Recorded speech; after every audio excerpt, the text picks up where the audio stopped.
Hello and welcome back to the Transition Table. I am Diane Hartz-Warsoff, And I'm Megan Kearney. and today we're going to talk about deal killers. When businesses sell, there are some areas that just absolutely implode a deal.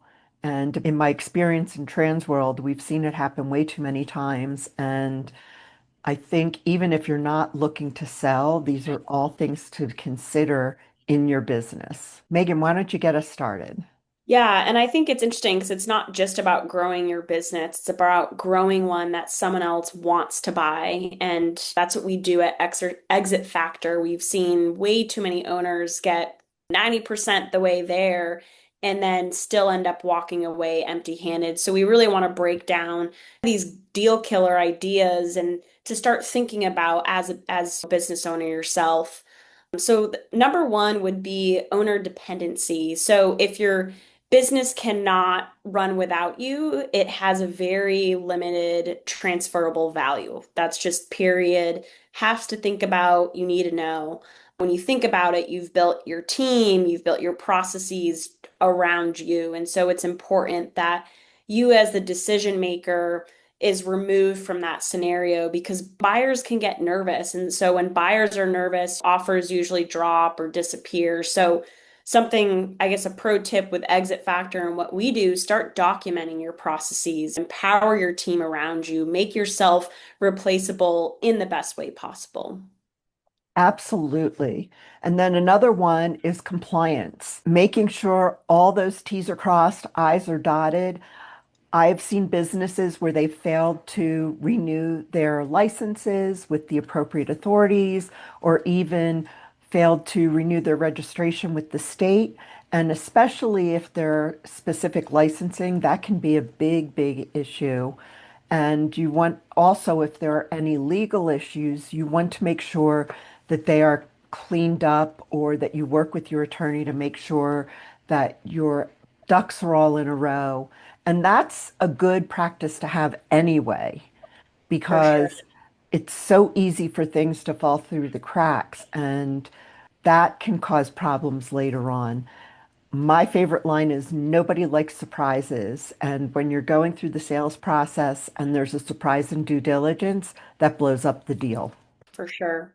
Very true. Another thing that can be a deal killer is having dirty financials. So I'm not just talking about fraud, I'm talking about poor bookkeeping, commingling your personal expenses, or not knowing your true profit margins. That's a huge and very important one. And if a buyer can't trust your numbers, they won't trust the value you're asking for.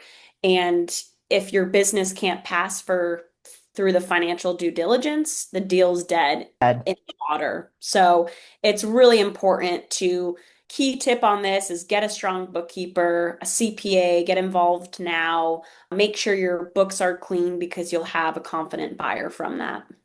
And I wanted to add something else. Cash sales, if you're not reporting them, you cannot incorporate them into the value of your business.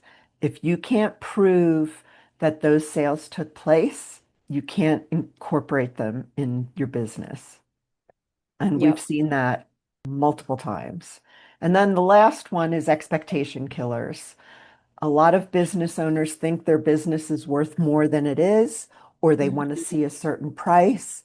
And the biggest mistake you can make is to push for a price that is not realistic.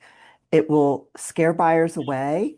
It will impact the overall value of your business during the process, because what we've also found is that if you overprice your business and don't get a response and then you say, let's reduce the price, people are afraid that there's something wrong because it didn't sell for the original price. So that there must be something, that there's a disconnect.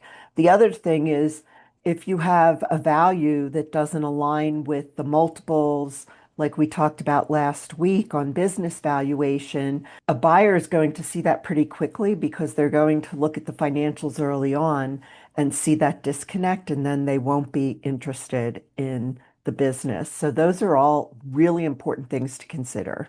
And I think on that with Exit Factor, we're not just telling you what your business is worth today. We're helping you grow that value for a future exit. We're giving you that roadmap to prepare for that eventual transition in any capacity. And I think that's important to start thinking about and realizing how can I get from point A to all the way point Z and in a very efficient way. And we also help eliminate all of these deal killers that we talked about. And at the end of the day, you'll have a healthier business, whether you keep it, whether you sell it, whether it goes down the next generation in your family. But however you're working it, it will end up helping you in the long run. And I think bottom line is most deals don't fall apart in the boardroom. They fall apart because the foundation wasn't set from the beginning and it wasn't ready. Correct. So I think biggest advice, don't wait until you're ready to sell. Start thinking about these things. And that's really what we do at Exit Factor is we're helping businesses and the buyers want to buy these businesses at the right price that feels good on both parties. And a business that they can take and continue to be profitable. Great points, Megan. All Awesome. right. Well, that's it for today. Thank Thank you. you.